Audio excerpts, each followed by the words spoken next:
This is Rob Cox. He's the author of New England Pie. A little bit about him. He is the head of the special collections at the University of Massachusetts Amherst. And he jokes about that he's a recovering paleontologist and a historian. You can ask him to explain that later. And I know that he's written other books, but he's here tonight to explain to us how he came about writing this book. And I am going to say that while the program's going on, I will be cutting pieces of pie, and at the conclusion of the program, I will welcome you to have a piece of pie. But I wanted all of us to give Rob our full attention. Looking at future talks here, and 3 days from now, it talks about a struggle against sharks, hypothermia, drowning, and dehydration. I don't think I can have any of those words tonight, but I'll see. If I can work them in, I will do that. Mock cherry pie is kind of scary. Dehydration starts. So, speaking of dehydration, but what I'm going to talk about a little bit is about history pie in particular New England. And before I go, just from interest of self-preservation, how many of you bake? Okay. In my other life. Yeah. You'll notice I didn't raise my hand because I don't. I don't cook, I eat. But that's about the extent. This is actually, the pie book is a third book that I've done on history of New England foods, starting with chowder and going on to cranberry and now pie. And in none of those books did I ever cook a thing. My wife cooked a couple things, but for the most part we ate out. We traveled around, and I looked at historic things, historic recipes. That's what I do as a historian. So I'm really here to talk mostly about what pies mean to New Englanders, not so much about how New Englanders cook pies, although I'll talk a little bit about that because they go together. And I do realize that, when I'm speaking at a public library, it's all about education, so I will have a quiz for you. There will be 2 questions. You will be graded, and at the end, it will determine which pie you receive. So, answer wisely when I ask your question. So, I do have another confession. Not only do I not cook, but I'm actually not a native New Englander. I'm a Californian. And we're not just not New England, we're like all the way over there. And I used to think the East began at Highway 5. If you know California, that's through the center of California. I went as far east as Colorado, which I thought was the Midwest at the time. But now I live in New England. And when I moved here, I realized that we had a lot of the same foods that we do in California, but they take a different form. They look different. We think about them differently. And so when I started this book on pie, I started saying, well, let's think about all the different types of pie that New Englanders hold dear, and let's think about what that means and why, and let's think in particular about the term that I really want to start off with and end up with, and that's the term of authenticity. What does it mean to be an authentic pie in New England? So let me start off with question 1 in your quiz. Answer judiciously, answer wisely.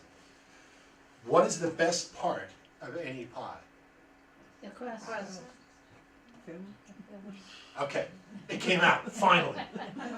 You've got 2 choices. Yeah. You cannot fail this one, okay? The crust always seems to come up first in Massachusetts, I've noticed that. People love the crust. Now, I was in Connecticut, and I'd gotten pretty cocky about this, I've talked about pies a little bit, and almost everybody up here talks about crust, crust, crust. You ask them, eventually some wise person in the audience will say, but there's also the filling. But crust comes up first.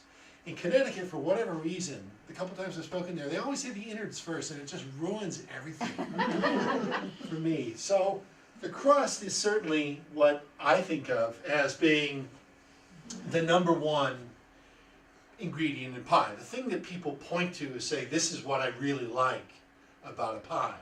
The innards are really very important too. But the crust is kind of definitional almost. This is a pie from Petsy Pies in Somerville, which is a pretty good, not a cheap place, but it's a pretty good place.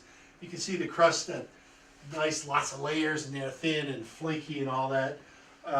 This set of pies right here are made by some local bakers in East Hampton, where I live.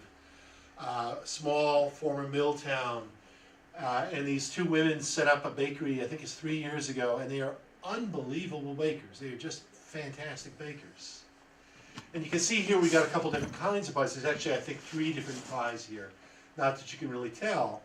But this is typical of what pies are, and it's really pretty much a definition of pie. Pie is some kind of interior substance surrounded by crust. You gotta have pastry. It's gotta be a bottom crust, it can be a top crust. You've got just the bottom crust, we have a bottom and a top crust. You can have just the top crust, but you gotta have pastry. And that pastry is so important, it's not just a definition, but it's what people point to as saying, this is my favorite thing about a pie. If I'd asked that question in this room back when Haverhill was first settled or Groveland was first settled, nobody would have answered that. Everyone has said the crust is a thing that is useful, but it's not the thing that I really look forward to. Back then, around 1700 and before, crusts were sometimes called coffins, which ought to give you an indication, but you know, the meanings of the term change a little bit, but these early crusts were nothing more than flour and water, maybe a little salt depending on the pie, that were mixed together.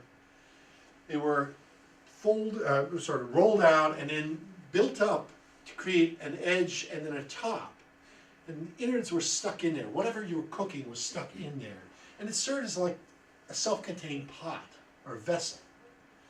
And that helps do what pies do. What makes a pie a great thing is that you take whatever's inside, and by baking it this way, by cooking it this way, you concentrate the flavors, you steep the flavors marry together in a way that you can't get in almost any other cooking technique. They get much more, I don't say true and intense when they're cooked inside a crust like this. And when the pie came out of the oven, hot as heck, you would let it cool off a little bit, break that crust open, and then you would eat the interior of the pie. And the crust, whatever's left, is this hard, impermeable shell of a thing. And you give it to the kids, you give it to your dogs, your pigs, anything you didn't care about would get the crust. But crust was not something that, you know, most adults would have looked forward to eat. It was just a vessel, a way of cooking things. And you made use of it the best you could, but it was nothing that you really looked forward to. Now that began to change in the 18th century. So that someone, probably in the first third even of the 18th century, discovered that if you took this flour and water mixture and you worked into it a fat, a lard, or butter, you could shorten that crust and you could end up with something that was light and flaky like the pictures I was showing you. This is a Connecticut pie right here. This is a guy, I think it's Grandma's Pie Company in East Hartford, holding up one of their pies. It's a commercial baker in East Hartford. You can see all those layers that they get by working the fat into the flour and the salt and whatever else they would put in there, a couple of other minimal things in there, to create this light and flaky thing. And it becomes, instead of this hard, impermeable shell, this thing that you break your teeth on when you try to bite into it, it becomes something that falls apart in your mouth and just sort of goes into nothing quickly. Very soft and delicate and gentle. And it becomes a favorite thing very, very quickly. The first American cookbook published by an American in America is called American Cookery, published in 1796 in Hartford by a woman named Amelia Simmons, who calls herself an American orphan. And Amelia Simmons is this little tiny cookbook she published, which is thinner than my little finger here, became enormously popular, and it was pirated up in a couple of editions and stolen and reprinted and all sorts of things. People put their own name on it. Lucy Emerson puts her name instead of Amelia Simmons, just republishes the cookbook. It's that popular. But one of the things that you notice when you look at her American Cookery book is the way she handles pies. She has a section on pies like many cooks would have before her and many have since. But those very simple recipes she applies are a little bit different in her case. A typical early pie recipe would be take fruit, put in crust, bake. That's all you need to know. Write it down, This is not part of the quiz, but write it down. I've given you the thing, and sometimes you say add sugar, fruit, and bacon crust. But in Amelia's case, in her case, she prefaces her section on pies with a section on crusts. And she has, I think it's 9 different crusts, each of which is numbered. And so crust 1 might be a kind of crust that you would put around a beef pie, something that have a little substance to it. Crust 3 might be something that would be like a pie crust like this, or a delicate fruit pie. Crust 9 might be something that's more like a puff pastry. And so when she gives her recipe, she doesn't say just throw fruit and sugar in the crust, but she says throw it in crust number 3 and bake. Or try crust number 1 and crust number 7, one or the other. So her cookbook is an indication that already by the latter part of the 18th century, crusts are taking off in popularity. And ever since then, I tell you, every cookbook has recipes for pies in it. American New England cookbook has recipes for pie in it. And they almost always have some section describing how you prepare your crust, because it makes a difference. I'm not a cook, so I can't tell you. I would be a total failure. I know I'm a total abject failure when it comes to making anything. But when I talk to people, I find that crust is one of those things that people seem to have a natural talent for. The way it's sometimes described is some people have the ability to walk in and just tick things together and make a crust that is unbelievably good. And other people can work very hard at it and fail every single time. I'm in the latter category. But I'm always amazed at the talent that goes into this and the focus that goes into the crust, because it's that important for pie. So I had a second question, and given that you're New Englanders, you should be prepared to answer this one as well. But what is for you the most authentic New England pie? Apple. Pumpkin. Apple, I love. Pumpkin, that's a good one. Blueberry. Blueberries, brilliant answer. Strawberry rhubarb. Squash. Hold on to that thought. Strawberry rhubarb, love it. So this is a pretty typical array that I hear when I ask people this question. Apple, blueberry is really smart. Rhubarb and strawberry is really interesting.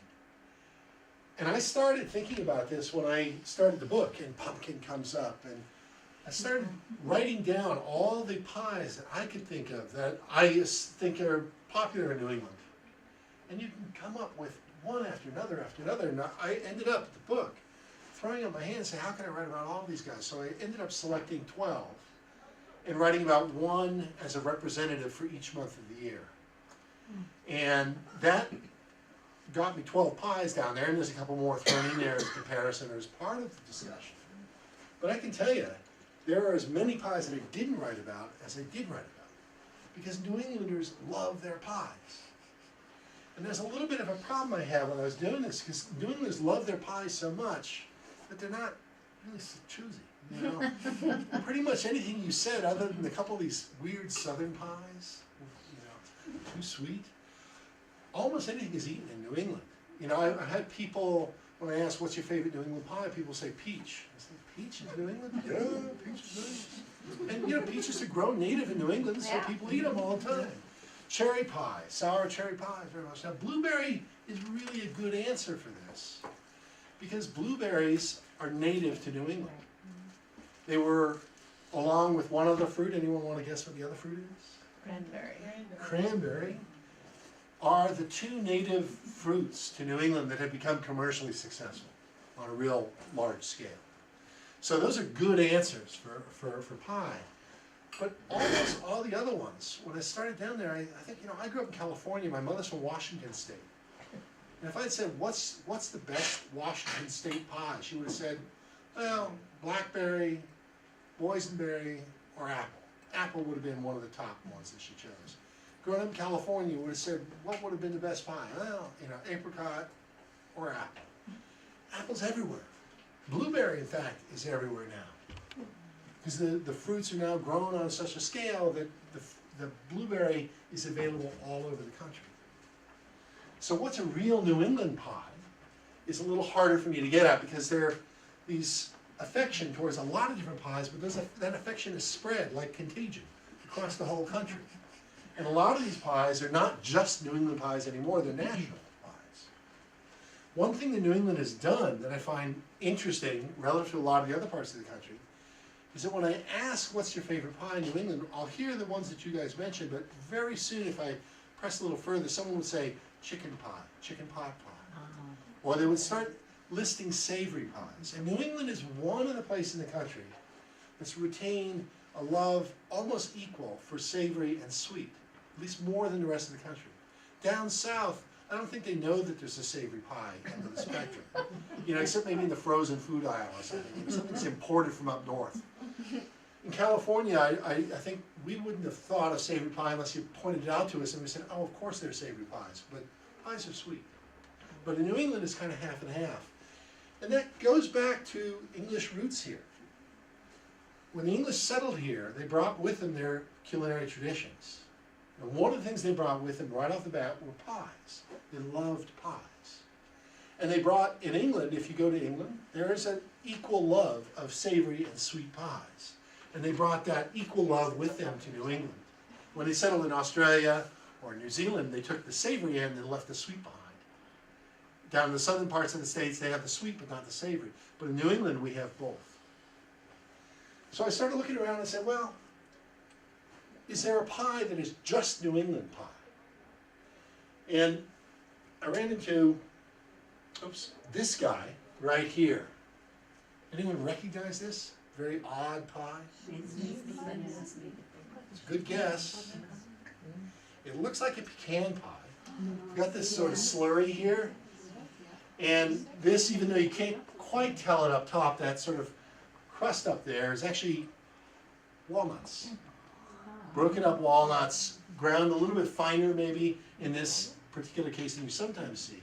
But this is actually a maple pie. It's made with maple syrup boiled down and made into that slurry like you would with a pecan pie, and walnuts up on top. This is a New England only pie as far as I can tell. It's not something I really was aware of before I came here. This thing is from Vermont, which is the only place I've ever seen it sold. There are actually two versions of it. There's the maple pie and a maple cream pie, which are as different as you can imagine. But the maple pie is really, really rare. You don't see it much out of New England. You don't see it much out of the areas that are really heavily invested in maple growing. Sugar bush, you might find this, but outside of that area, not so much. So this is one of the most New England pies. But the book, I decided to start with a savory pie, just to make the point. And I decided to take one that struck me as very peculiarly New England. And it comes from my in-laws, my mother-in-law's family. Now she had grown up, she'd been born in Vermont, up in Barrie, Vermont, and was raised in Maine, and she's gotten over it, I think. But she's a nice person, I'll say that up front. But she was born and raised up in Caribou, Maine, and spoke only French until she started school, when she had to learn English. And this was a pie that her family made. This is the French meat pie, and I suspect that you probably are familiar with French meat pie up here. There are other parts of Massachusetts where it's not as familiar. And before moving to New England, I had not heard of a French meat pie. So when I started the book, I said, Suzette, because she has to have a French name, I said, Suzette, could you make the most authentic version of your French meat pie that you could? This is a pie that's usually made around the winter holidays, sometimes maybe as early as Thanksgiving, but it's usually associated around Christmas. And it's the kind of dish that you whip out for a family occasion, especially midnight mass before Christmas. So this is deeply, deeply rooted in French Canadian culture. And it is part of what they do. When she started making it for me, she said, I've got my grandmother's recipe, and I will make it exactly like she did. It will be as authentic as I can make it. And I thought, this is perfect. So we filmed it as she was doing it. This is one of the important steps. She takes this, in this case, 50-50 mix of beef and pork. I think there's a little onion in there, but not much as I recollect. And putting in potatoes to make it this sort of creamy, silky texture. It then gets put into a crust and baked like any other pie would, and served with beer in her family's case. But this is a French meat pie is distinguished by one thing more than almost anything else, and that is it's spiced. It's not just beef and pork and a little mashed potato, but you mix in a whole array of spices, especially clove, cinnamon, mace, sometimes some herbs, but it's a variable mixture, with clove and cinnamon usually being the more dominant flavors. And it's quite popular. East Hampton, where I live now, is traditionally anyway a French-Canadian community. There's a large French-Canadian community there. Up until the 80s, they still had French clubs, French-speaking clubs in town that sort of declined now. But the French names are all over the place still in East Hampton. And if you go to the local grocery store and go to the back, the local store, you'll see French meat pies sold there, frozen in the back, available. You'll see them sometimes in the restaurants in the area and so on. But she made this very authentic pie. And as she was getting into making it, by about the time that it was coming out of the oven, she was feeling guilty because she's Catholic and has to feel guilty as a result. And she said, I hate to admit it, but I think I've let my whole family down and I have to just tell you this. And I said, why? You know, you've made a pie. And she said, no, I feel terrible because I've made the pie like I do for my grandmother, but I don't make it this way myself. I've fallen away. I don't do it authentically anymore. And I said, well, why? And she said, well, when Danielle, who's my wife, and her sister Michelle were young, they didn't like the clove so much. So I started cutting back on the clove. And then the cinnamon, was a little bit too strong, so I started cutting back on the cinnamon. And then, the mace felt a little bit out of balance, so I started cutting back on all these things. And I felt terrible, you didn't have any of that flavor. Then I had to, after a while, I was realizing I wasn't making this like grandmother made it. And I realized, well, I can insert some of that flavor back that Michelle and Danielle would eat because they were very picky eaters, and they still are, horrible people. She said, I realized if I grabbed something off the shelf, Bell's Poultry Seasoning, I could mix this in, and it would give a little flavor to the fresh meat pie, and they would eat it. And that went on for a long time. She's adding more and more Bells year after year, until her granddaughter came in, Sophie, and said, Grandma, cut back on the Bells. So now she's gone back. Now the last one she made, she went back to the clove and the cinnamon, which really is incomparable. It's a really important part of the flavor. And she now realizes that, but only because her kids have grown up and left the home. But this is pretty classic New England pie. And because I talked about authentic pie, I said, I wanted it made authentically. And she said, well, that's great. Just don't tell anybody that I cheat now by adding Bells. Danielle said, Grandma, he's writing a book, right? And she said, yeah, but no one will read the book. So, don't read the book, but I'm now on film saying she uses Bell's Poultry. She felt really bad about that because it felt like she was falling away from this ideal of being authentic. And I think I just want to plant in mind now, when we talk about authenticity, that's a feeling that a lot of people will have. I don't do it the same way my grandmother did, or great-grandmother did, or great-great-grandmother did. And I feel badly that I've fallen away and I've used Bells. And what's interesting is she developed this Bells solution on her own. But when you go online and you poke around, you'll find other people have done the same thing. Exactly. Using Bells, substituting Bells as a flavor component to make up for all those variations that you've lost over time.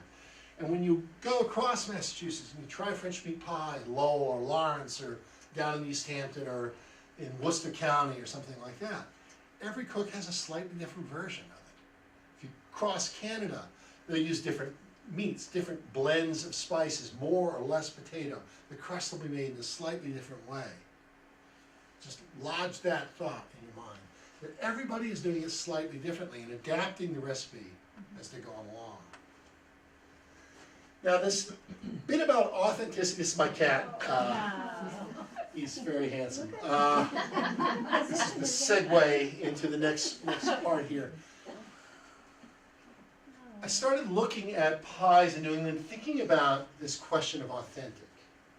And I said, you know, there's something that stands out about pies in Massachusetts especially, but in all of New England, when we start looking at this question of authenticity in pie. And that is, there's a heck of a lot of things that we serve here and that we call pie that are not, by any reasonable estimation, a true pie. What I call false pies. Ichiro's is not a false pie. This is one of those false pies. And this is also a deep family shame in my wife's family, not my own. I wouldn't tell my own bad stories. But my wife's family is fine. Danielle, when she was very young and very shy, started at kindergarten at age 4.5 or 5, whenever she went. And as a young, shy kid being thrust in with a bunch of other kids who were all just a little bit older than her, but at 4.5, 5, that makes a big difference if you're 6 months older. She was very concerned about, you know, whether they would like her or what she'd be able to, you know, talk to these other kids. And so the first day of class, the teacher gathered a whole set of students around the rug, and she said, all right, let's get to know one another. And she peppered them with questions, horrible questions, like, you know, what's your favorite color? And, you know, Danielle froze because she doesn't have a favorite color. But when the teacher said, what's your favorite pie? Danielle thought she had this one won because she knew instinctively what her favorite pie was and always had been as a 4.5 or 5-year-old. So some kid answers like you guys did, apple pie, and apple pie makes sense because, you know, when the Puritans came here, they planted apple orchards in Plymouth, and when the folks settled in Boston, they planted apple orchards up on Beacon Hill. We had apples here in every town, every community, of every description. In the 18th and 19th century, there were more varieties of apple here than you could ever imagine. Look at the names of apples. There's, you know, Rhode Island Greeting, which is, you know, a local apple. Roxbury Russet, the Westfield Seeknofer, the Baldwin. All these are very local fruits, and kids love it. So they answer, "I love the apple." Some kid says blueberry. Some other kid who's very sophisticated says chocolate. I love chocolate pie. All the other kids look and coo and say, oh, he's a very smart child. He will be the popular child. And they go down the list, and some kid says banana and say, trying too hard, right? But they get to Danielle, and as shy as she is, she says, I can answer this. So Danielle, what is your favorite pie? And she said, shepherd's pie. And everybody laughed at her. They pointed and laughed. The teacher thought it was so hilarious. She got the teacher from next door over and said, Danielle, tell him what your favorite pie is. And she said shepherd's pie, and he laughed at her. Because shepherd's pie in no way is a pie. There's nothing pie about this. Pie has pastry. Danielle was not smart enough as a 4.5-year-old to say something with a crust. She chose the shepherd's pie, which as far as I know is nothing more than a place for leftovers to go to die. Yeah. That's what shepherd's pie is and always has been. This is actually a French-Canadian version of shepherd's pie called pâte de chine with ground beef. Corn. That's the word, corn, and then mashed potato covering. So why is this called a pie? Well, I think maybe you look at it and you can sort of convince yourself there's a story here. Because shepherd's pie, and there's another very similar pie called cottage pie. Those two are often confused in cookbooks over the last 150, 200 years or more. But if you go far enough back, they're all the same. They're all made more or less the same way. Slight variations one way or another, but some sort of protein with a vegetable mix, potatoes, mashed potatoes on top, and baked. But if you go back to the earliest recipes for shepherd's pie, what you'll see is instead of mashed potatoes, at least some cooks had thinly sliced potatoes that would be assembled as almost like a crust on top. And if you think about it that way, you say, okay, I can see how this could be called a pie. Because you have potato, not pastry, but the potato mimics a pastry, kind of. Someone rather, fairly quickly figured that you mash it, it makes it a little easier, and there's an added dimension and texture to your pie if you do it that way. And it's stayed the same since then. This has not changed a bit in 230 years, 240 years of cooking, these shepherd's pies, cottage pies. But they're not pies. They're just not. But that's not the one that really bothered me, because the one that really bothered me, Oh, no. yeah, I barely need to mention this. Now, I'm not only not a cook and I'm not a New Englander, but I'm not a big fan of sweets. And so sweet things don't always appeal to me. This is a super sweet pie. It's actually pretty good for a sweet pie. But this is, believe it or not, the official state pie of Massachusetts. The story goes that a high school teacher, I think in Needham, wanted to have a civics assignment for his class to understand how do you get a bill passed in the legislature. And so being a bunch of 9th graders or 10th graders or whatever they were, they conclaved, they said, what can we do, what can we get passed? And they came up with the idea, let's take the Boston cream pie and get it named the official state pie. Everything has been corrupt in Massachusetts politically. This is just another example of some group of high school kids getting together and they got it passed. And they got it passed, which just shows everything we know about politics as a complete sham. This is not a pie. This is 2 pieces of cake with a little cream put in the middle there, which has no place in any decent pie. Some chocolate on top, which maybe you can imagine, and nuts around the edge. There's nothing pie-like about it. It's really a cake, but it's called a pie, and it always has been. Now, why? Well, why is a little hard to answer, but there is a history to this pie that I think helps explain why it's so popular, especially in Massachusetts, but it's really a pie that you would see elsewhere. Not just the Dunkin' Donuts and those really bad, overly sweet donuts, but these things are sold nationally now. They're still much more common in New England than they are outside of New England, but Boston cream pie has a hold on New Englanders. It goes back to the 1840s, when the Parker House, now the Omni Parker House in Boston, wanted to establish itself as the finest hotel in the country. And there were a few things that you needed to do to be the finest hotel in the country before the Civil War. One is you had to have good rooms and clean rooms, fewer bed bugs, that sort of thing. Fewer bed bugs. But you also needed to have a superb restaurant. The restaurant was what distinguished a good hotel from a great hotel. The restaurant was the center of a lot of activity.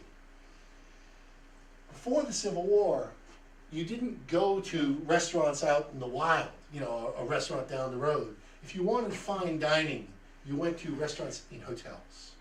That's where your best food was served. And the Parker House said, if we want to be the finest in the country, what we should do is go out and get the best cook we can get. And who would that be? A French person. Because French people know how to cook, apparently. So they went and they actually imported a cook from France, a man named Saint-Jean. And they gave him carte blanche to cook and to recreate the menu at the Parker House. And one of the things he introduced was the Boston cream pie, in more or less the form that you would know. This is a photo taken in probably 2015, I think it was, of a real-life Boston cream pie in the wild. This is actually taken in the Parker House, so very authentic. But Saint-Jean introduced this, and it didn't become, I wouldn't say an instant hit, but it became an instant part of the menu and stuck around for a very long time as a popular dish at the Parker House. Now, why is it popular? I think it's popular because it was not unique at the time. There were a couple of other pies at the time, so-called pies at the time, these false pies at the time, but this resembles a great deal, and I think it's sort of important. The 1840s, when Saint-Jean came over here, 1830s, 40s, and 50s, that chunk of time in American history is a pretty interesting period. It's a period in which Americans, particularly in the eastern states, are looking all around them and saying that the generation of people we know who witnessed the revolution, who took part in the American Revolution, who were part of the discussions about American character, American identity, are beginning to fade and die all around us. We're losing them left and right. There were changes in pension laws so that by in the 1790s, to get a pension as a Revolutionary War veteran, you actually had to have done something, and you could demonstrate who you were, where you served, what your role was in that unit. By 1818, they opened it up so that a lot of people who were previously ineligible could get assistance from the state. By the 1830s, 1838, when the later changes in the pension law came, everybody who had seen the revolution, I swear, could apply. Along with your wife, your spouse, your children, could all apply, because this is part of commemorating America. We've made it to 50 years as a country. We've made it to 60 years as a country. And these people all around dying, left and right.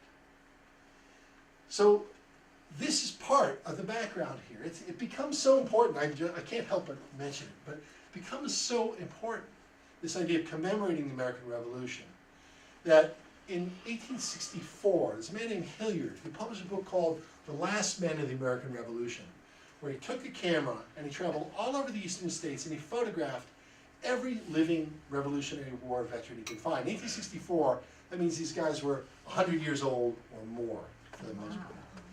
He found 6, if I remember correctly. And this book that he published, The Last Men of the American Revolution, each chapter is on a different vet, and it's started off with an actual photograph of the veteran pasted into the book, so that you can see the guy, the way he looks in 1864, and they don't look good.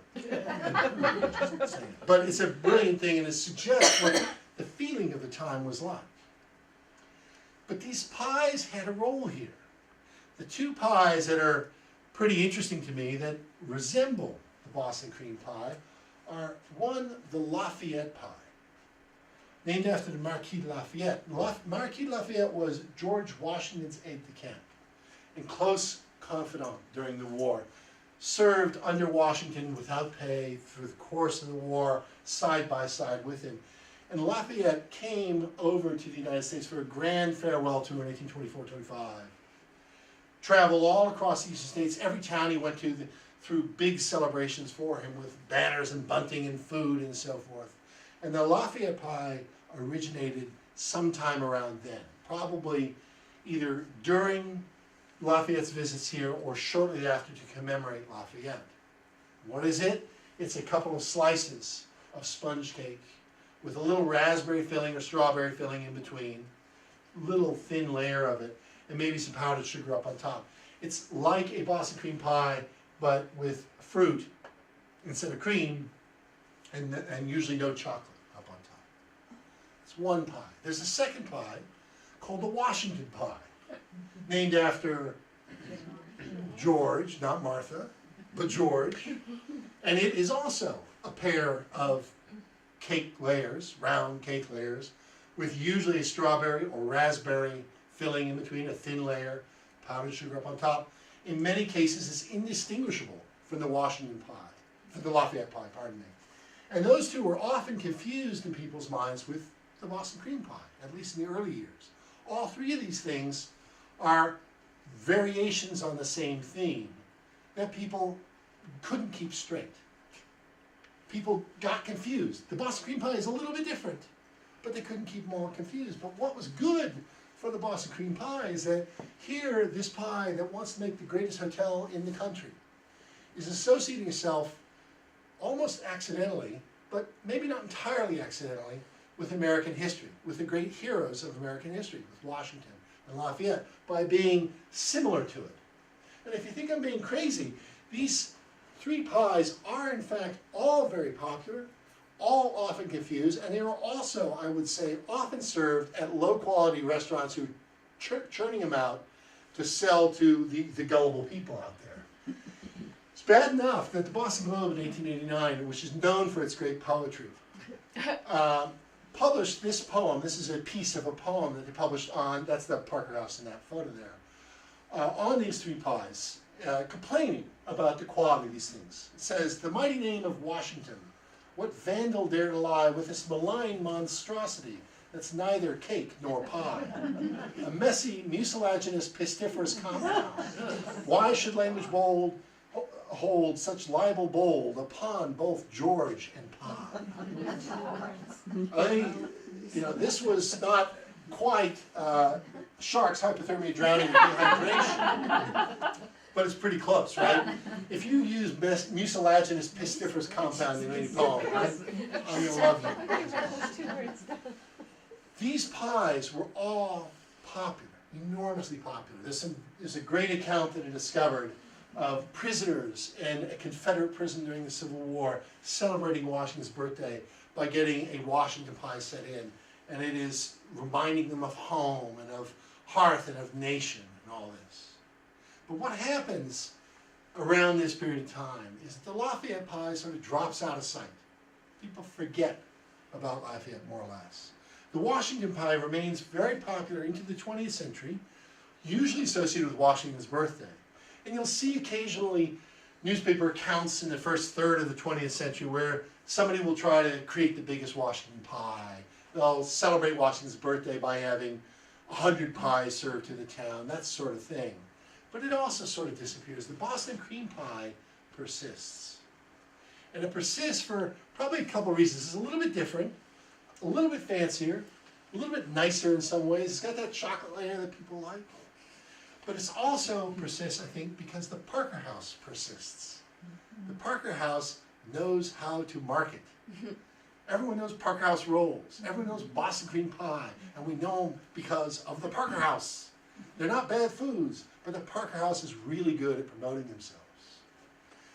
The Boston cream pie is also, I think, tied into other parts of American history, and I don't quite know how to make the connections here other than just to say them, but if you went to the Parker House in the 19-teens and you went back into the bake shop, you would have found one of the bakers there. It was a guy named Ho Chi Minh, who worked in Boston for a few years, baking Boston cream pies, among other things. And a few years after that, if you'd gone out to the restaurant, one of the guys cleaning up the tables out there, bussing the tables, was Malcolm X, Malcolm Little from Roxbury, and his job.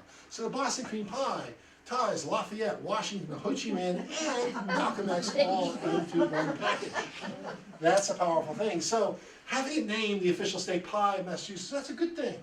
It's a good thing. It's a powerful thing, tied into American story in a lot of different angles. There is one other false pie that I find particularly pernicious. And I cannot excuse this, I really can't, but the whoopie pie has a hold on New Englanders, and I'm afraid the further north you get, no offense, the worse it is. The whoopie pie is the official state treat of the state of Maine. Now, that's kind of an embarrassing thing to mention for Mainers, but not all Mainers. Maine people love the whoopie pie, and they claim it was made in Maine first. There's some people in Lynn who claim that it was baked first in Lynn, Massachusetts by some bakers there, and they may actually have some evidence for that claim. But nevertheless, Maine jumped on the bandwagon. A representative in the Maine state legislature from the district Dover Foxcroft introduced a bill in the late fall of, I'm going to forget the year now, 95, let's just say, it doesn't really matter what year it was. But he introduced a bill to name it the official state pie of Maine. And he thought, this is going to be great. It's going to sail right through. I'll get another bill on my name, and tick off another thing that I can say to my Constituents. people in my district about what I've done for them. I passed a bill naming this thing the official state pie of Maine. He did not find the going so easy. This guy named Davis, Representative Davis, a very nice fellow. I talked to him on the phone. He's a good guy, a Republican, rock rib Republican from this small district in Maine. He thought it would sail through, I think, initially, but he got pelted from all sides. The other Republicans attacked him. They said, what are you doing? This is frivolous. We should be cutting taxes or kicking poor people off the welfare rolls. We should be doing things that Republicans like to do instead of, this frivolous kind of legislation. Don't waste your time. Why are you doing this? Democrats were even more cruel to him. And they came after him. They said, you're doing nothing but introducing a bill that will force these sickly sweet things into the gullets of our poor children to inject toxic frosting into their bellies. And we are already overweight as a state. What are you doing? You are terrible.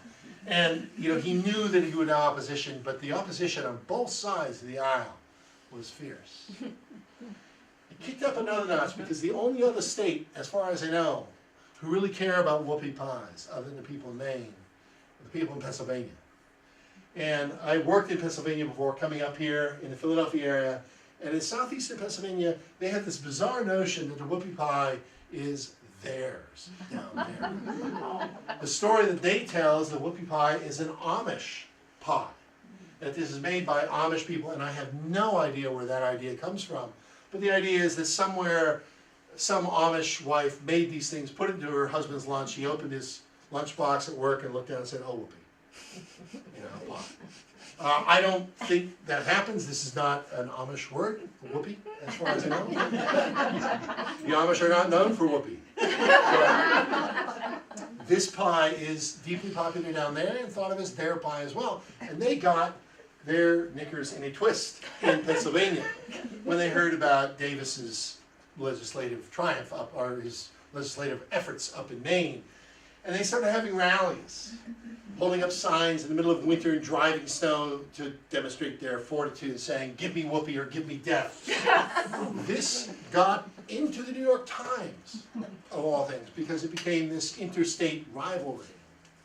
But Davis is a clever politician and a good guy, like I say, and he kept at it.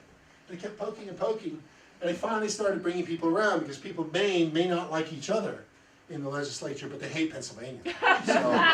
So they firmed up and it started to look like things were going to go when he ran into the single most powerful lobby in Maine, which is the blueberry lobby. And the blueberry people said, "No way is this going to be the official state pie of Maine, because the blueberry is Maine." So Davis said, "We can cut a deal." And he did. Blueberry pie entered the books as the official state pie of Maine, the whoopie pie as the official state treat of Maine. And that's where it stands today. Now, Davis said that this was all an economic bill. This was an economic incentive. He said, we have a lot of small bakers all across the state who make their living off of trapping unsuspecting tourists into buying these rolls. And they succeed, and it does very well. And he has a lot of small bakers in his district and all around the state, so there was plenty of buy-in from other legislators at the end of the day. But Dover Foxcroft has one other thing that it's known for. Well, one thing that it's known for. The annual Whoopie Pie Festival. 1 week a year, Dover Foxcroft doubles in size when people come to eat these horrible things. And they spend a lot of money in local hotels and more local hotels. They don't need to eat, so restaurants don't make out. But the bakers do make out, and the local economy gets a shot in the arm. And Davis says that he can show that naming the whoopie pie, the official state treat of Maine, has helped out his district. And the district will continue to be elected. Now that's not the end of the story when it comes to false pies, because New Englanders are not just about false pies, things like whoopie pies or shepherd's pie or Boston cream pie that are not pies but are called pies. We actually go far enough as to say we outright mock pies, I would say. We don't just lie about them, we make fun of them. Now, when I think of cooking and mockery, the first thing that comes to my mind is mock turtle soup, which is something that I occasionally encountered as a kid. It's like, why? What is mock turtle soup? Well, mock turtle soup is something that has a very long heritage.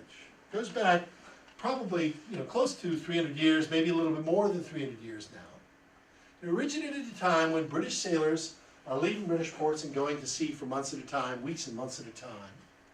And when you're at sea, back in the 18th century, early 18th century, you're eating what you have on board, which are dried, pickled, stored foods, things that are not fresh. And after weeks and weeks and weeks of that, any fresh food is viewed as a specialty, a special dish. And one of the foods that could get fresh at sea, when they're cruising around the Caribbean or subduing the South Pacific or South Atlantic, are sea turtles. And so sailors out at sea developed a real taste for these things. They were the special catch. You know, if you could get a sea turtle, pull it up on board and eat it. It was fresh, it was something different from your monotonous diet. So the sea turtles became very, very popular. That's all well and good until you go back home. And you go to your home in the center of England, in the Midlands somewhere, and you say, where can I get a good turtle steak? The answer is, you can't. And if you can get it, it will be so expensive you couldn't afford it anyway. So what cooks begin to do, and this is the important thing, is they take what they have on hand, and they play with it, with spices and ways of preparing and cooking and adding different things in there, and they make it seem like the thing that you really covet. You don't have turtle? Take pork, take something else, prepare it in a way so that it mocks or mimics the turtle. And then you succeed. Your family, your husband, your sailor brother or son is able to get that food that he really covets. Now mockery takes off like you can't believe. This is mock recipes from a single cookbook published in 1830 called The Cook Not Mad, which is self-denying. But you see here in this one cookbook, they have recipes for mock hare, mock goose, mock mutton broth, mock pheasant, mock venison, mock gooseberry, mock tomatoes, mock capers, mock turkey, mock salmon, mock crab, mock chicken croquettes, mock chop suey, mock lady cake, mock loaf cake, mock meat pie, mock cream pie, mock lemon pie, and I could go on and on and on. So what's going on here? Why are we seeing so much mockery? And I'll notice mock pie, pie, pie. Pie is being mocked. Pie is usually not an expensive thing. Pie is something that is served, it's a family dish for the most part. Pies are usually not very fancy. Some can be, but for the most part they're not. So what's going on? You're not taking something that's rare or expensive and making something cheap seem like it. You're doing something else going on here. So I started thinking about that, and I said, what are they doing? Well, the most famous mock pie, anybody know what the most famous mock pie is? I'll give you a hint. A mock apple pie, yeah, and you know, I hear gasps, you know, this is clearly the dehydration setting in right now. Mock apple pie is something that I was familiar with as a kid in California because it was always on the back of the Ritz cracker box, and it looked horrendous. It looked like the kind of thing that you would just shudder if your mother fed it to you, and my mother thankfully did not, because she was as bad a cook as I am. But this, I always thought, was a mockery foisted upon us by Nabisco as a way of selling more crackers. Who in their right mind would mock apples, of all things? And I thought, okay, this is Ritz Nabisco selling crackers to an unsuspecting crowd, a way of just getting more product out into the public, finding a larger share of the market by finding new uses for the product, a classic marketing technique. And I thought, it goes back maybe to the 1950s, sort of seems logical. Era when processed foods are sort of taking over, becoming much more and more common, more and more common. Couldn't be more wrong. The mock apple pie doesn't go back to the 1950s. Let's go back to the 1850s. It goes back at least to the 1830s. And one of the earliest, if not the earliest recipe that I found, has this most beautiful name for a pie. It's called the chemical pie. And the beauty of that pie is that they take this recipe in 1830. And what it consists of is crackers of some sort that are crunched up. I think there's a little butter in there, there's not too much else. But they have this chemical reaction that takes place when you mix cream of tartar and lemon juice together. And those two ingredients mix to create a taste that mimics malic acid, the acid in apples that give it that little bite, pretty accurately. Accurately enough that people have tried this out, and in a blindfold taste test, texture aside, you can really have a hard time telling what is the chemical reaction versus the real apple reaction. So it's a pretty good thing. Now, it still doesn't explain why we're mocking apple pie. I already mentioned that apples were ubiquitous in England. We had apples everywhere. Every town had their own brand of apples. In fact, if I'd gone to here in 1790, and I went out to Amherst in 1790, and I'd gone to Worcester in 1790, and maybe down to the Cape, all of us would have had apples, and each town would have had its own particular favorites. Each baker probably had their own favorites. So the apple pie might be as different up here from down in Amherst as any of the pies back then would be from today. They were highly individualized. So what is going on here? We've got a ton of apples. They're cheap, and they're ubiquitous. So why are we mimicking? The answer is that even though apples are abundant and found everywhere in New England, they're not always found everywhere. When do you have apples? The fall. And before refrigeration, before ease of transport over long distances, you could pick your apples in September, October, even into early November, and you could store them. You could put them in barrels and put them in your basement. The Baldwins would last months, survive really, really well. And you could have plenty of apples all fall and into the winter. But by March or April, you get halfway down the barrel, maybe a little bit more. Apples get a little punky. They're not quite as good down at the bottom of the barrel. By May or June, you're even through those, and you got nothing left. And what happens? Your favorite pie, the first pie that you guys mentioned tonight, is off the menu in June, July, August, and early September, because you don't got it. So what happens? Some clever cook says, you know what? I can meet my family's love of this pie by taking something I do have around, ground crackers, just these plain old crackers. And I can trick my family, because after all, they're not very bright, into eating this kind of thing. And I say, I've got an abundance of crackers, but I'm missing, because we lived in this very seasonal environment in New England. I'm missing for a big chunk of the year our favorite pie. There's one other last favorite mock pie for me, and that is the pie that is made from these cranberries bogs. Now, cranberries have been eaten in New England from earliest English settlement and before. They were eaten by native New Englanders long before English arrived. They're very popular. They were collected wild up until the early part of the 19th century, when someone, the story is down on Cape Cod, it's not entirely true, but somebody decided that they could bring these wild vines, grow them in their own property, and commercialize the crop. And even though it's not necessarily true that that happened on Cape Cod, it happened there in a big way. By the mid-century, by the time of the Civil War and in the years afterwards, the cranberry industry really took root in New England. And we went from having a lot of cranberries gathered wild to having a number of very big producers producing huge numbers of cranberries.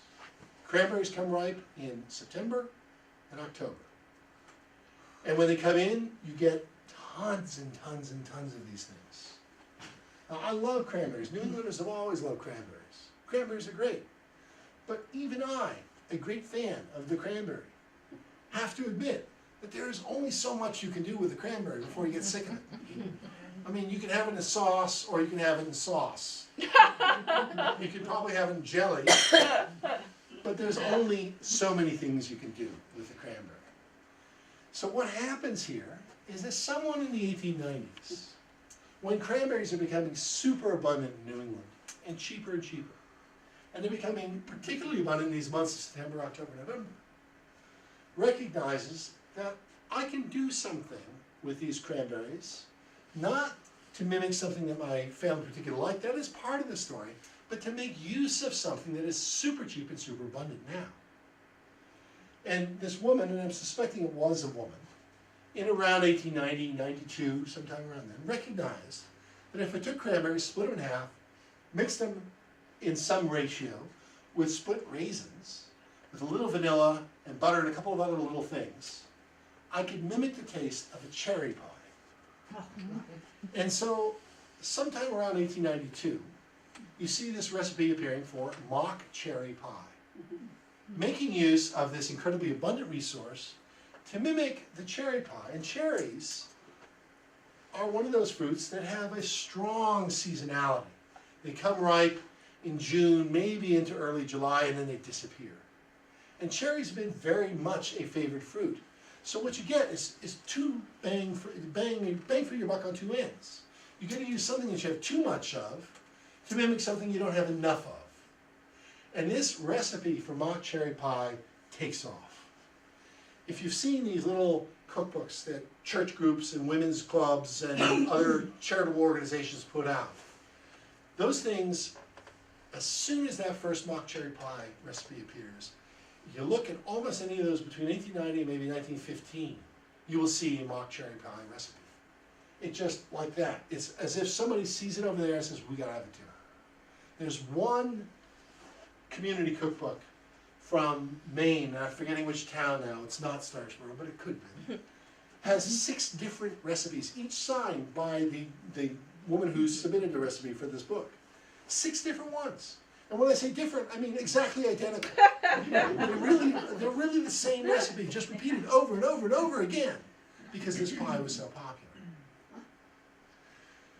So this gets me back to why this is popular, and why this resonates, and why all these other pies I've talked about take the form they do, and what they mean to New Englanders. And I go back to that question of authentic. When I think about authentic, and I think about pie and authenticity, this is my other cat, Maggie. She's authentic, you can tell. But when I think about authenticity, I say, what does that mean? The way we normally talk about it is authenticity means it is something like our grandmother or great-grandmother would have done, that this resembles their approach, their taste, and so forth, and I think that's wrong. What makes something authentic is what my mother-in-law did with French meat pie, what cooks did with mockery, with mock apple pie, much less mock cherry pie, and to some degree, what Saint-Jean, this French chef coming into New England, does with a Boston cream pie. That is, you take something that you know about, and you adapt it to the taste of your family, and the ones you love. And you use your skill as a cook, as a homemaker, as an economist, to craft something that uniquely suits your family based on what's around you, part of your heritage, part of who you are. You take that recipe your grandmother had and you make it more relevant to your kids, your daughters. You take those things that you see around you that are becoming more and more abundant. They were there a long time ago, but they become more and more abundant, and you turn them into something that pleases your family because it meets their tastes and their expectations and their desires. That's what makes something authentic. And what's happened since the 1920s especially is that we've gone in New England from a period of time where we had very strong seasonality, where apples were here for a couple of months or cranberries for a couple of months and then virtually disappeared the rest of the year, to a time when I can go down to my local grocery store any time of the year and I can find blueberries or apples or cherries. They may be from the other end of the continent. They could be from Chile or New Zealand brought up here, but they're there all year round. And so we start to lose this sense of a tie to the local environment and a tie to our past. And so we're more and more concerned about the authenticity. But cooks today are doing the same things that your grandmothers did and your great-great-great-grandmothers did, and that's taking what we have and turning it into something that your family loves and expects. So I'll leave it at that. If you've got questions, I'll be glad to try to answer, not about Margaret, but pies. I found a wonderful recipe for cranberry walnut pie. So what I'm wondering is, not the mock use of cranberries, but when did cranberries get to their own pie time? So cranberries are very interesting with that. Cranberry pies or tarts go back a very long way. Up until around 1816, 1818, if you had gone anywhere in the Atlantic world, I should be more specific, Europe, Western Europe, North America, Caribbean, you would have found cranberries for sale. They came from up here, and they were collected in many cases by poor people, raking berries off the vines on public lands. And they would take them, they would sell them to brokers who would trade them internationally. And this was viewed in New England and the equivalent in England as a way of supporting the poor. It was poor relief in a lot of ways. And towns like Barnstable actually put in laws for who could go and rake cranberries at what time, what implements you could use, when you couldn't be there. The Wampanoags, the Gayhead Indians down in Martha's Vineyard petitioned the state to say, keep the white folks off our land because they're coming and stealing our berries. This is how we support our poor. And one of the ways the poor were supported was not just selling them to middlemen, but baking tarts and selling the tarts at local farmers markets. So the tarts go back all the way to the early 18th century. And probably later, and throughout the 19th century, the cookbooks that I'm talking about, the New England cookbooks, you will often, not always, but quite often, have recipe for cranberry pie, cranberry tart. And they're almost always variations of the same thing. They usually do not have a top crust. Sometimes they do, sometimes they don't. It's usually cranberry sugar, maybe a little vanilla, and sugar and cranberry vanilla. And they are delicious. Some of them have other things mixed in, like spices and so forth. But that basic recipe is there and continues to today.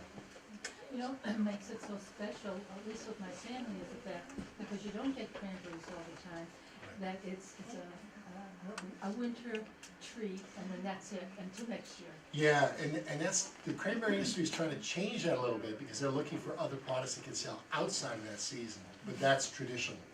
It's absolutely, you would have seen cranberry tarts from September to maybe January, and you just wouldn't have them other times so much. Last night I encountered something. I ordered a lemon meringue pie at Blue Colony Diner in Connecticut.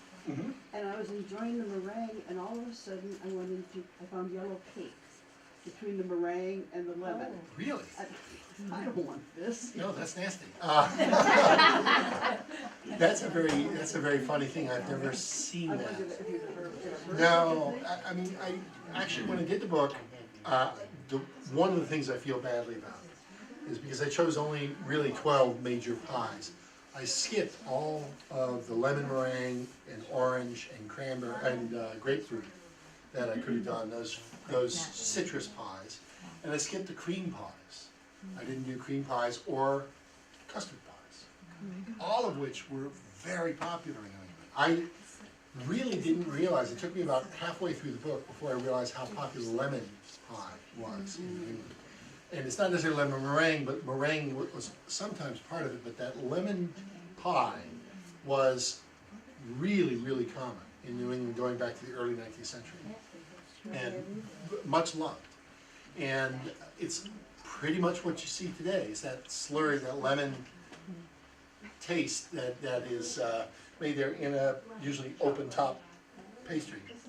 Sometimes with, sometimes without the meringue on it, but it's something I didn't write about. But I've never seen it paired with cake. I don't think I have, like that. That's weird. Never again. You said you lived in California for a while. Well, I have a son and daughter-in-law out there. And she said the apple pie and the pies in California are not the same as the pies back here. She says they come from the state of Washington. And when she comes back home, she has to have her apple pie. You know, when I talk to people from the South, they'll say the same thing. They say, I get a pie back home in Louisiana. And, oh, it's so much better than what you have up here in New England. And usually what they mean so much sweeter than what we have up here. And people do get these slight regional differences can be pretty profound.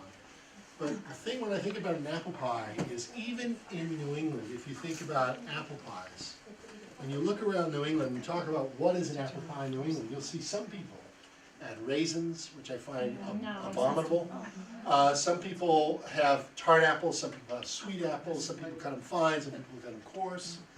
And there are as many varieties of apple pie in New England as there are outside of New England. And so it's probably true, and I would have to think about it. It is probably true that if I were to look at the typical apple pie in Washington, that it probably is a little bit different than the typical apple pie in New England. I don't know that I would attribute it to just just geography. The apples that grow out in Washington are a little bit different than the apples out here. Yeah, that's what she And said. everybody has their own favorite apples, right? I love Northern Spy, for instance, which is a good New England variety.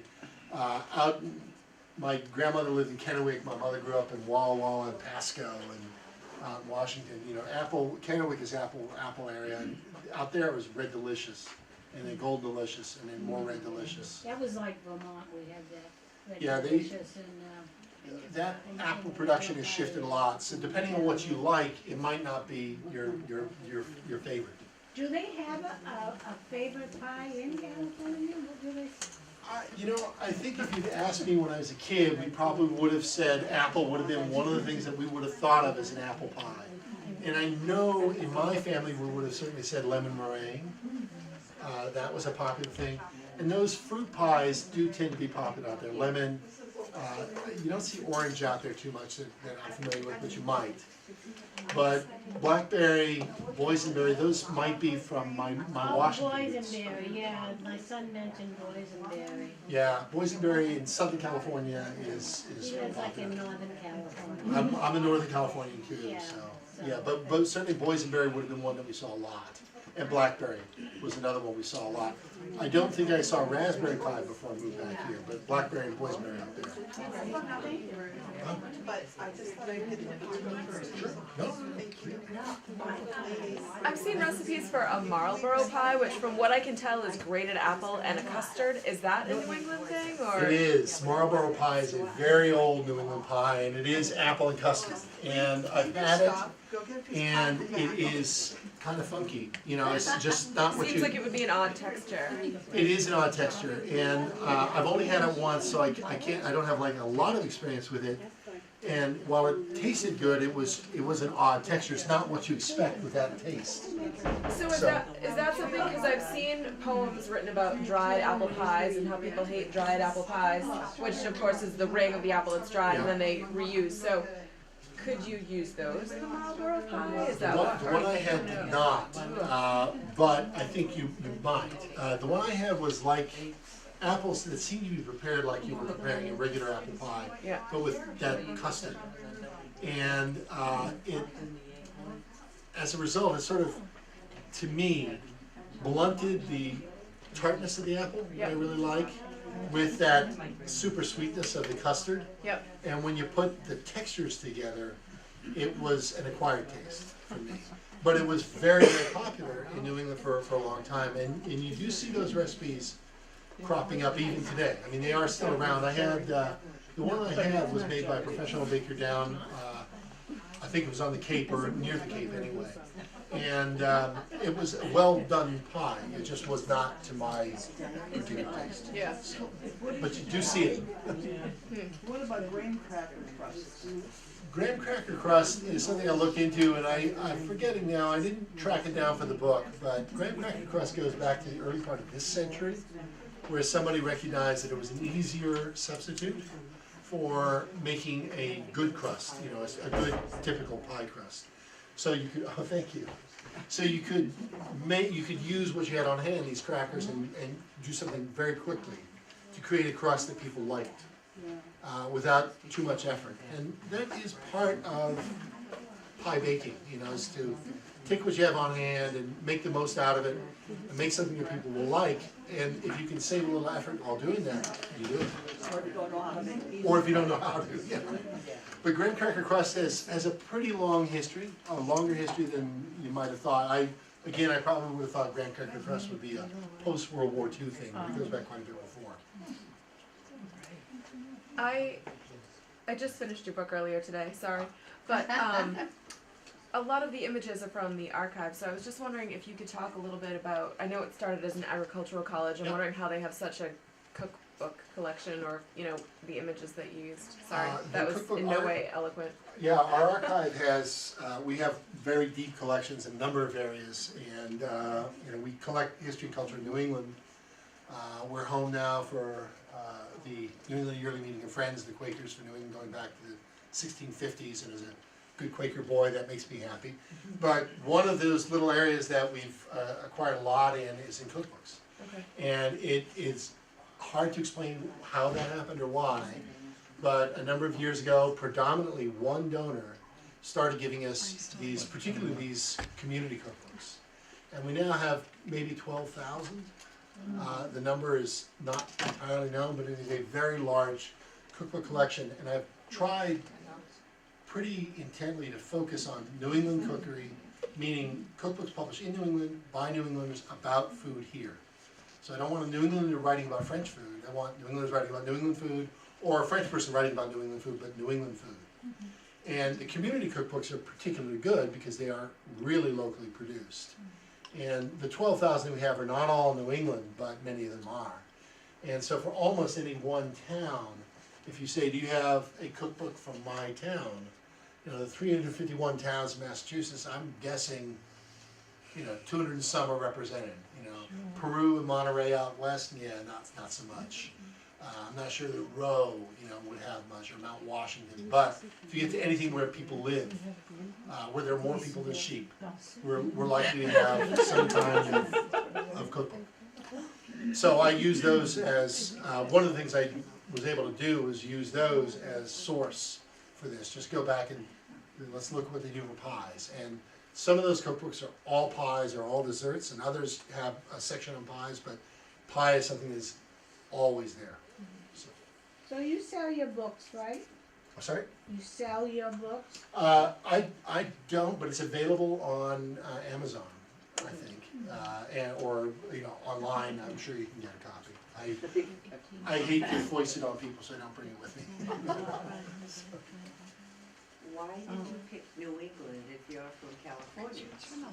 I moved here, and as head of the archives at UMass, it's my job. One of the things we do is New England and New England history and culture.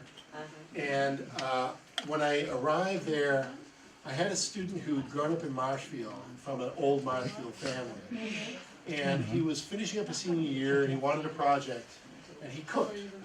And so we said, let's figure out something. So we went back to these old cookbooks and went through, and we put together what we call the Compendium of Chowder, where we took every recipe we could find for chowder, and we created this online site. And a publisher saw it and said, do you want to do a book on chowder? And he said, well, I don't write. I said, I write, but I don't cook. So we got together and I said, we do one if I could do three.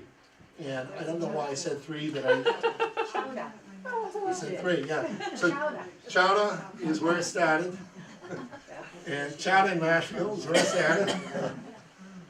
But anyway, we went from there, and then I did the cranberry, and I knew I wanted to write about cranberry because I was very interested in many aspects of it. And then pie just sort of came up as a food. But California, you think of as being health food. You don't think that pie would be all that popular out there? Yeah, my family, not so much health food, but yeah, I mean, there is more of that there, and I think I didn't entirely recognize when I was a kid where I grew up the amazing variety of very fresh foods that we had. I grew up near the garlic capital. 90% of the garlic in California is grown near where I grew up, and 90% of the garlic in the country is grown up in California. And Gilroy. In Gilroy. And then down the road the other way is Castroville, which is the artichoke capital, and we had, my yard was, the fields around our house was apricots and prunes, and so, everywhere you go you had fresh food, and that was nice, growing up. Not always helpful. Oh, this is where the pie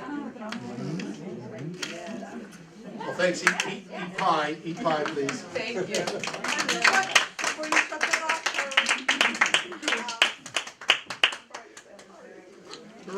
I just need to put a plug in for the. Yeah. You can zero in on this. The pies are thanks to this bakery, if you don't mind. It's good, it's more strawberry. The second generation Italian bakery, Albi's in Bradford, is who made the pies. It's thanks to them.